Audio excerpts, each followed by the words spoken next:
Whatever. You see me, right? Okay. Good morning, good evening, good afternoon.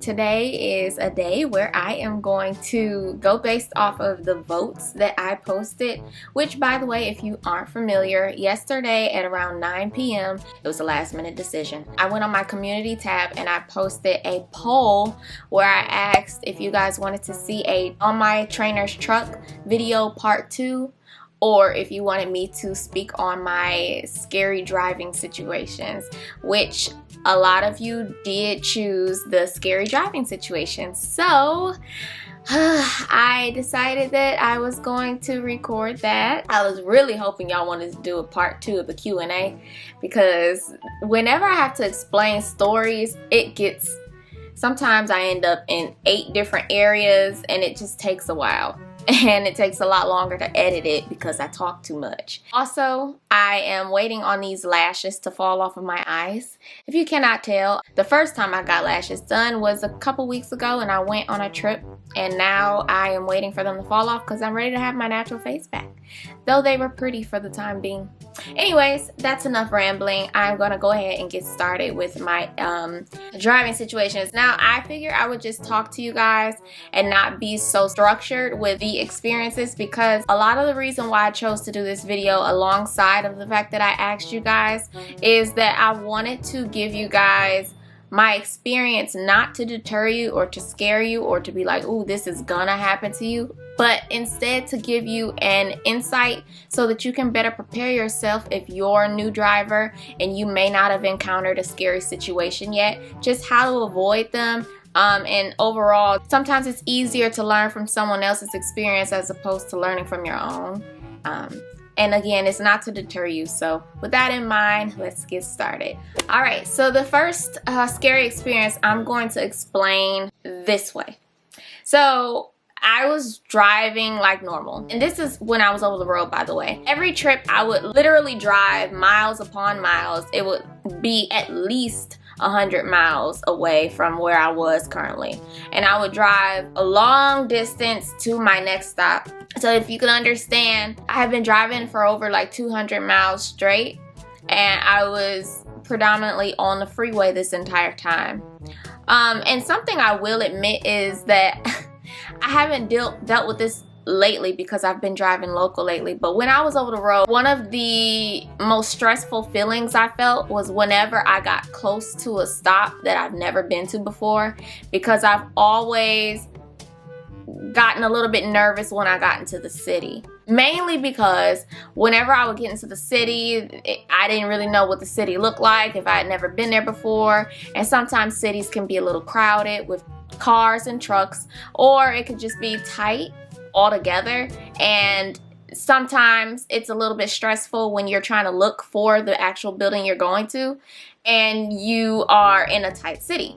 So this was around a time where I was getting closer to the stop that I was supposed to be going to, my destination, and I remember I had got off the freeway and I was using GPS also, which my company, Warner, that I was working for, they had a GPS inside of their tablet, and so I was using that GPS. But I also sometimes use my phone GPS as well, which I use Trucker Path. It's an app. Anyways, to get into it for sure, let me stop rambling. I was getting off the freeway and I started driving inside of the city. And I remember I was going down this one street where my GPS said, all right, turn right and your destination will be on the right. Right. So how do I explain this? What ended up happening is when I turned right, I ended up on this dirt path. Now that was strike one. And the reason why I say that is because I didn't see a building after that. And I didn't see anything anywhere remotely close to where I was supposed to be going to. But again, you know, sometimes these types of shippers and stuff like that can be in an area where you probably wouldn't have expected. So I trusted GPS. So further along, the GPS told me that in about a few hundred yards, if I turned right again, I would be at the destination. And guess what my dumb butt did? I listened to the GPS. I turned right again. Now, the issue with me turning right this time is that I turned right, and I wish I could just explain this a lot better to you. But you gotta understand, the dirt road that I was on, when I turned right off the dirt road, this was a street that was so, like, it looked like a jungle. It was trees that were cascading down, and it looked like I could barely clear it. But I cleared it, right? And as I went further down, and mind you, in my head, I'm thinking that if this is not where I'm supposed to be at, I am not going to be able to get out of this place, right? So my emotions are on 10. My anxiety is like, what the heck am I doing? This better be the place. As I'm going further down, I'm starting to recognize I'm actually not on a street where a trucking company would be at all. This is actually a residential street, because I started seeing houses, and then I started seeing cars parked. And this was after I had already been past the jungle area. I go further down, and there's cars along the side of the streets parked in front of their houses, and the trees are getting lower. Now, at this point, I'm starting to hear branches on top of my trailer. Now, let me stop right here. When you are in this type of situation, when you run into a street that you are not supposed to be on, the best way to avoid this is to go on Google Maps and press satellite, so that you can see the destination that you're supposed to be going to first, okay? I didn't do that this time because I didn't prepare, and that was my fault. That wasn't just because this is what trucking is. No, I could have avoided it. That's number one. Number two, when I saw the trees and the cars, instead of going further, I should have tried to get out. And what I mean by get out is, and this isn't really me trying to encourage you to back up knowing that there's nobody there to clear you.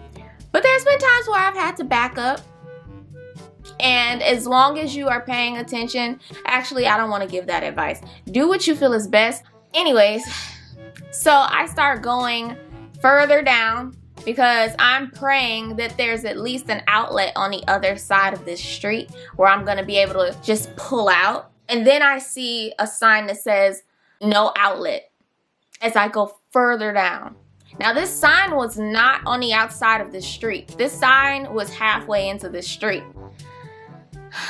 At this point of me going further down, I'm really just driving as I'm thinking, because I'm recognizing that the further down I go, I'm not going to have an outlet, and this is my fault, and I'm likely going to have to back up out of this situation. But for the life of me, I told myself, just keep going down, because you might at least find a way that you can make a U-turn. Now, by the grace of God, and I do mean God, because there should not have been a case like this.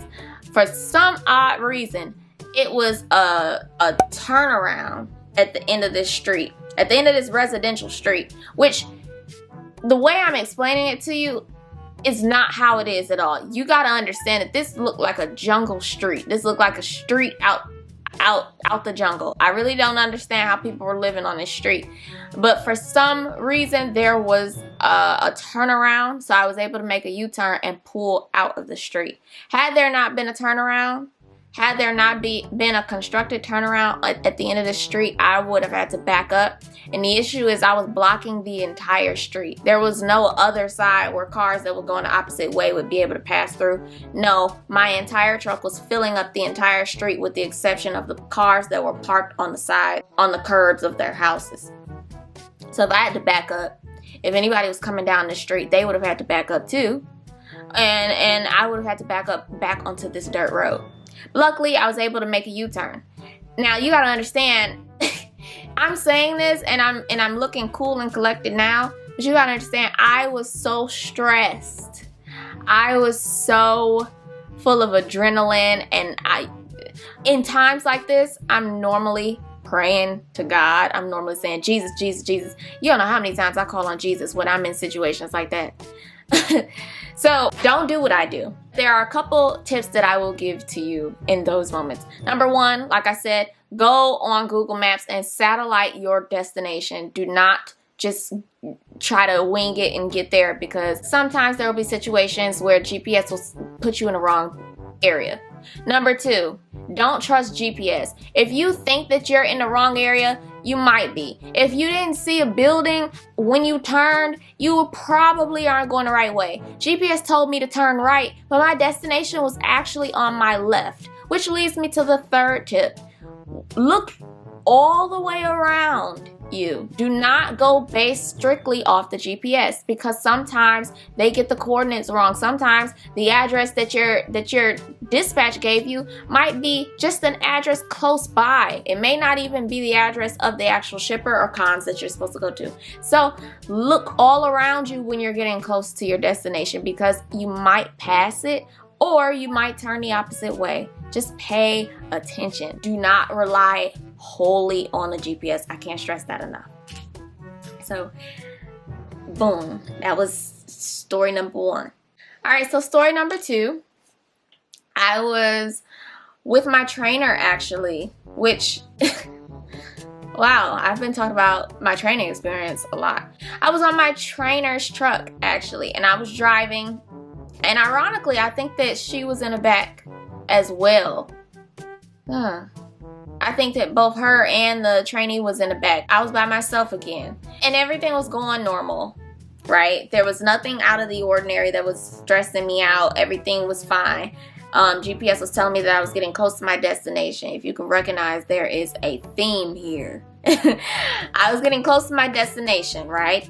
I was driving on this super busy street. Didn't look like I would run into any problems, when all of a sudden I see a bridge. Now, the thing about our trucks is our trucks are 13 feet and 6 inches tall, okay? Whenever I drive down the street and I see a bridge, I look at the height. And that is so needed, because sometimes we can get comfortable and not look at the height or not pay attention to the height, especially if we're on a busy street, because we think like, oh, okay, well, busy street, they gotta know that trucks come down the street. No, pay attention to the height all the time, even on freeways. Pay attention to the heights on freeways, you know, because some freeways have low clearance heights for their bridges, okay? I've never run into one, but child, the moment anybody does, it'll be a catastrophe on that freeway. So, as I was driving down the street, I noticed, before I could read all of it, I noticed that the height had a 13 in front of it. And whenever I see 13 anything, because there are bridges that are like 15 something, 14 something, 16 something, 18 something. This bridge said 13. The moment I saw 13, I got that little flutter in my heart, like, ooh, 13 what? Is it lower than I need it to be? And as I got closer to it, I read that it said 13.6. Now, if I had my glasses on, I would have been able to read it earlier. But the thing that they tell you in training is that if the bridge is your height or lower, do not go underneath it. And the reality is, you don't know if they've changed the pavement underneath the bridge. You don't know if anything could have happened. There could be a lot of bumps under the bridge where if you bounce, you might hit the bridge. Anything, right?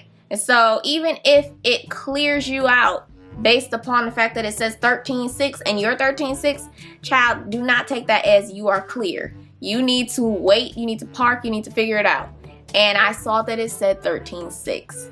So you gotta understand, I was driving in the middle of the street when I saw this. So I had to get all the way over and I stopped. Right? So I stopped halfway through. Now I had to turn my hazard lights on and I had to park. And that's when I started to think. You also have to use common sense, right? Before you just go straight into the book, also pay attention to your surroundings. Have you seen any trucks go by? Is this a street for trucks? You know what I'm saying? Before I decided to ask my trainer for advice, I noticed that a truck was coming the opposite way. So they were coming my way, but on the other side of the street. And I noticed that they weren't slowing down. And so I was focusing on them because I could tell that based on the type of truck that was, it was my height, right? And I saw that it went under the bridge and with no halts, right? And it did it fine. And I noticed that the height wasn't too close together. And with that in mind, I decided that I was going to inch my way to the bridge and pay attention. And if that truck could go underneath, then I should be able to go underneath, right? And lo and behold, I was able to go under the bridge. So I say that to say that in the event that you run across a bridge that is your height, even if it's an inch or two above your height, I would just pay attention. I would try not to speed under that bridge. And if you feel in any way, shape, or form uncomfortable, you might want to find a different avenue. Whatever you do not go under the bridge before you figured out whether or not it's safe. Don't wing it. Do you hear me? Because I know somebody who actually hit a bridge because they weren't paying attention. The bridge was 12 foot 9 inches and they tore up the top of their trailer. I know someone who did that. So I'm telling you, pay attention because it's more common than you think, unfortunately. And I think that it's so easy to get comfortable over the road, but I've never hit a bridge and I've always paid attention to a bridge. Now, I'm not perfect and no human is perfect, but what I'm saying is keep in your mind that when there is a bridge approaching or you're approaching a bridge, look at the number immediately. Alongside of that, if you're someone who is into reading maps, in these trucker map booklets, these big old trucker atlas books, whatever, they have the bridge clearances inside, in the back or in front. I can't remember. If you are someone who is nervous, gotta understand that you have ways to know if a bridge is gonna be low clearance beforehand because there are books for that. And if you have a trip that you're about to go on where you're passing in multiple states, if you want to be clear enough to know beforehand, you can go in the book and trace the exact avenue you're going to take to get from point A to point B. And you can look in the book and see if you're going to go into any low clearance areas. I did 48 states for a year. Outside of that one situation, I've never been face to face with a low clearance area where I had to stop and back up or anything like that. So just so you know. All right. Now, the third story is a story that I believe a lot of truckers can understand and empathize with. And this was my first time going to New York. I'm gonna be as real as possible with y'all, okay? Not too many people told me about New York. I've heard the stories, but in my mind, I didn't really think that it was gonna be too bad. And I hadn't really been to New York for like 5 of the months that I was driving over the road. And then one day I got a trip and I read the destination and it said I was gonna be going to New York. And I can't lie to you, I got a little twang in my spirit like, New York? I'm going to New York? What? You know, because child, the stories will sometimes psych you out. But I told myself, you got this, you got this. You've been in this situation, that situation, this situation, that situation. You are capable, okay? If one trucker can do it, you can do it too. You know, so I was pumping myself up. But I can't lie, once I saw that state sign that said New York, I got really clammy. So this particular day, the trip called for me to bobtail to New York. And this was later at night. Now, this was one of the situations where, ironically, I was driving later in the day. Now, I want to say at night, but realistically, it was probably just in the wintertime. So it was probably just later in the evening, probably like 6 o'clock, 7. Because I think that I was somewhere close to New York, like Illinois or something. And so they wanted me to just go straight to New York, pick up a trailer, and then go somewhere else. So the issue is this. I felt comfortable going into New York because I didn't have a trailer, right? When you don't have a trailer, you just have a very tall car. And it made me feel like, you know, even if I do run into a tight space, I'm not gonna have this 53-foot long trailer that's dragging behind me where I have to take into consideration the length. All I have to do is consider the height. So I was a little bit calmer than what I would have been if I was driving with this trailer. But let me just be honest with you. I think the scariest part about me driving to New York is once I got into the area where I was probably about 15 minutes away from the actual destination I was supposed to be going to, I noticed that I was super blessed to have not had a trailer. And then that also put the fear in me because I still gotta get out. I just remember driving down this street and the street was so tight. I mean, even in my tractor, I was finding it a little bit difficult to turn the corner. And then next thing I know, one of the worst parts about New York is, or at least this area that I was in, let me be real with you. This area that I was in, I just remember going down this street and somehow, and I don't want to sit up there and make it seem like there wasn't a sign, but I promise you, I did not see a sign.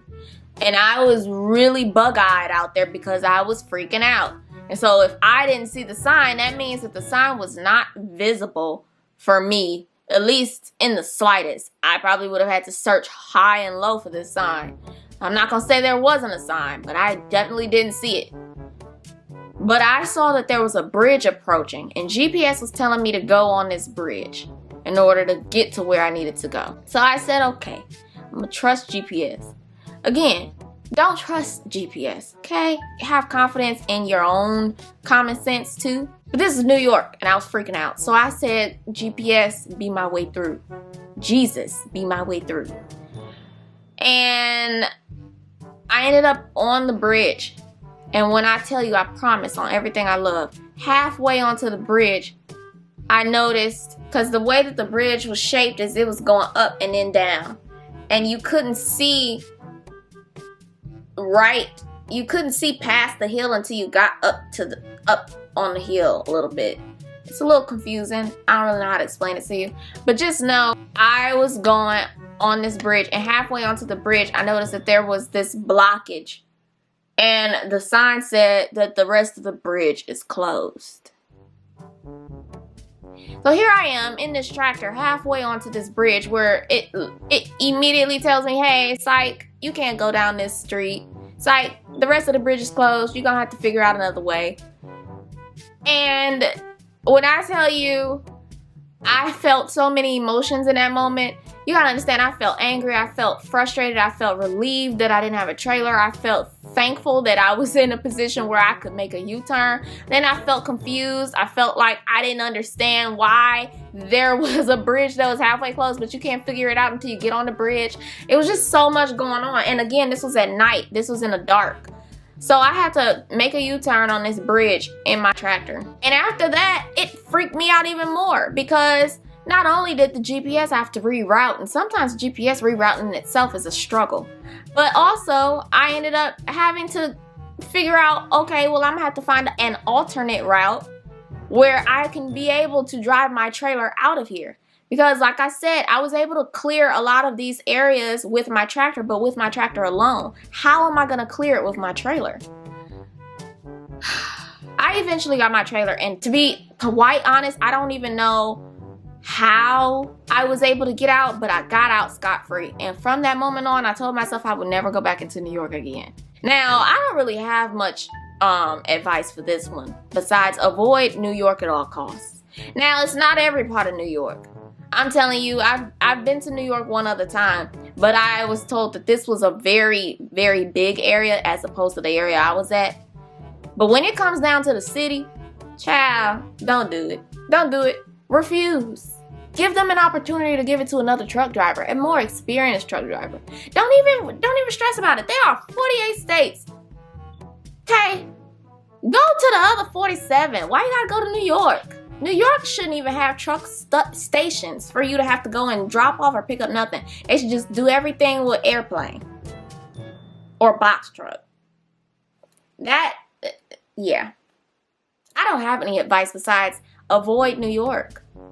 If you have any advice about New York, let them know in the comments. Okay.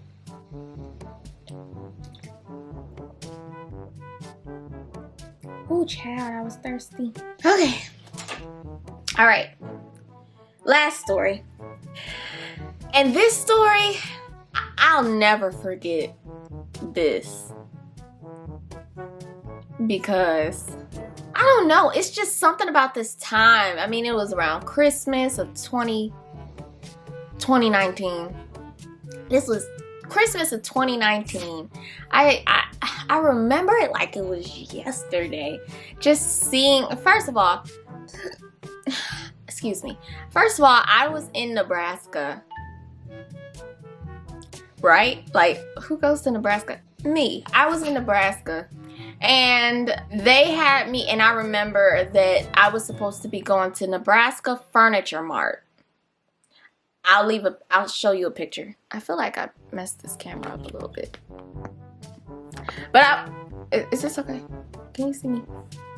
I'm asking you, but I don't know that you can respond. But is this okay?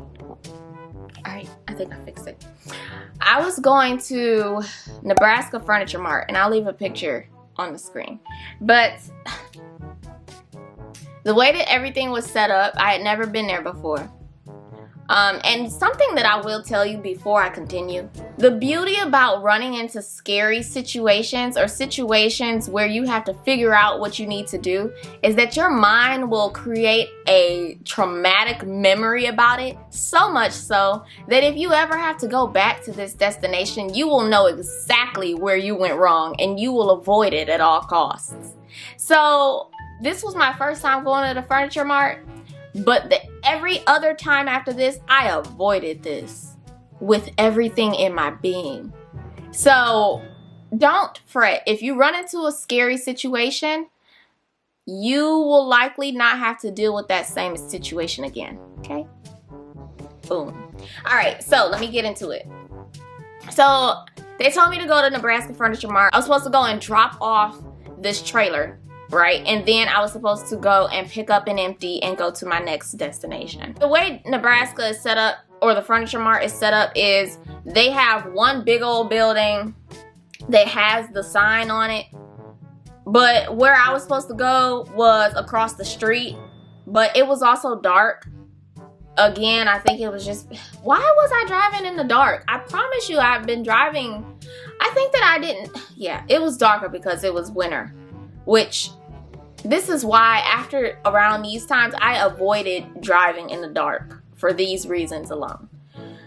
But, so GPS, and I promise you, GPS, it's your best friend until it isn't. It's like a spiteful, backstabbing best friend. GPS sent me to Nebraska Furniture Mart, but the wrong location of it. It didn't send me to the area I was supposed to go with my trailer. It was sending me to the area where all of the workers were. So when I pulled up, I went through the gate and I parked in the area where it looked like people were supposed to be getting loaded and unloaded, but it was dark outside and nobody was really getting anything done. Looked like they were almost closed at this point. And I went inside the building. The lights were on, but I didn't really see anybody. And then next thing I know, I'm waiting and nobody's coming. And so I'm like, you know, hello, anybody here? Meanwhile, my clock is still going because it's towards the end of the day and I probably only had an hour and 45 minutes at this point. And in the location that I was at, I remember I didn't know that there was a truck stop close nearby. So I was sort of in a rush. Finally, somebody came over and they was like, hey, how's it going? Da, da, da. I'm like, hey, I'm with Warner. I have a trailer for you. Here's the bills because, you know, we have papers. And so they see the paperwork and they're like, hey, okay, you're at the right place, but you're in the wrong location. You're going to have to go here, here, here, here, here. Now, the thing about it is I've shown you guys in a video before. When somebody tells me verbal instructions, it's about a 20% chance that I heard you, comprehended it, and will actively do exactly what you say. I don't know how it works, but each time I am super confident that I heard and I understood what you said, and I am able to do exactly what you said. And almost every time I get it wrong, and I be so mad at the person for telling me, because it's like, duh, I just know you gave me the wrong directions. But it be me. I will admit it's likely just my fault, because somehow my brain misconstrues what somebody said and I just never get it right. But this time around, he had said, all right, you're going to turn right, left, turn here, da-da-da-da. You'll see a bunch of da-da-da-da, and then you'll be here, da-da-da-da. And I'm like, all right, cool. So I took his instructions, I got in my truck, and I pulled off. Strike one. I don't know what made me not ask him to at least write it down or something. But just understand that once I pulled off, child, 45 minutes went by with me making all types of mistakes. Okay? Number one is, I thought he said turn right, so I turned right. But I turned right too soon. So I ended up, mind you, like I said, the place was across the street. I promise you he could have just told me that it was across the street and I would have looked there. But I didn't hear him say across the street. I heard him say turn right, left, right, left, right, left, right. And I did all that and I ended up on a busy street, right? So I turned right, past the place I was supposed to be at. They didn't have a sign up. Past the location, went down the street, saw a red light, turn left. I'm thinking this is where he said turn left, except he never said turn left right there, but I only had the option to turn left. I ended up down this busy street. About 2 minutes into it, I knew that I was not following his directions anymore and that I was just trying to figure it out for myself. At this point, GPS is cursing me out. What are you recalculating? Hello, are you serious? Recalculating. And I'm like, I'm not even trying to hear you no more, because where you told me to go, I ain't even supposed to be it. So you just gonna keep telling me to go there. So I'm mad, GPS pissed, I'm confused. And the thing about it is, where I was at, I couldn't find a place for me to make a U-turn, because there weren't any big places. Like, you know how if you run into a Walmart, there's a big parking lot. There weren't any big enough parking lots for me to make a U-turn at on this street. And I didn't want to go too far, because the thing about me is I go too far now, I don't know where I'm at no more. And am I even, I just start overthinking and I'm lost now. So I decided, all right. The next street I come into, I'm just gonna turn left. The problem is, the next street that I turned left on was a very tight side street. But it wasn't too tight where I couldn't fit in. And I told myself that because I was close to the furniture mart, the street that I was gonna end up on would be big enough for me to go on, because they know that trucks go down these areas, right? No. That's strike two. One thing I will tell you is, do not assume that the streets are truck friendly just because they're near where you're supposed to be at, because some people who create these businesses, they're just in the mind of, I want to buy a location, and they don't really think about truckers like that. Okay, I've been to plenty places where there is a sign that says no trucks allowed. On the street, it says that I'm supposed to be going into. So I've had to make all types of alterations to my destination. Child, just know, don't do it. Don't think ahead and expect or assume none of that. Common sense is your best friend. I knew that my antennas were up the moment I turned left on this street, but I decided to turn left anyway. So as I'm going down this street, in my mind, I'm telling myself I'm going to turn left again so that I can start going the right way, and I'll run into the furniture mart from this street instead of the busy street. That game plan was made as I was going down the street that I had just turned on. I immediately recognized that game plan was stupid.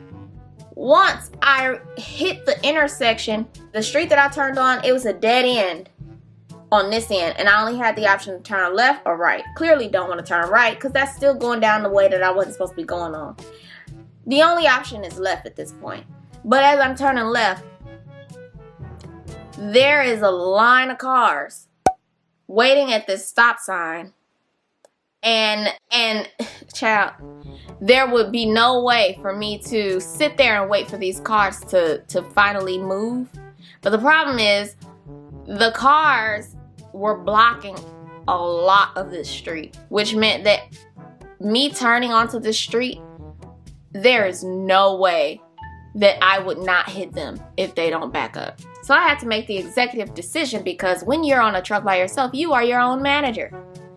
I made the decision to turn anyway. I said, in the event that I cannot clear, which I knew I couldn't clear it, in the event that I cannot, I am going to sit there in their way until they all back up, because I have no other options. And so that's what I did. I turned, and I barely made the turn, because once I got halfway into the turn, I recognized that the street I was turning on said, "No trucks allowed." You gotta understand the type of anxiety that I felt once I saw that sign after I was already halfway into the turn. And knowing that I really didn't have no other options anyway. So I just said, we're gonna make it happen. The thing that was sort of messed up is, as I was turning, I had to stop halfway into the turn because my trailer was like this far away from the car that was going to be hit. And the thing about it is, people get mad, but they act like they don't know what you need them to do. So they honking their horns at me, I'm honking at them, I'm pointing the finger like, you know you're gonna have to back up, right? Because there's no way. You can't even go forward no more because my trailer is blocking you. Now, before I go forward, I just want to say, don't be a bully out here with a truck, okay? Because there are a lot of people who do this just for fun.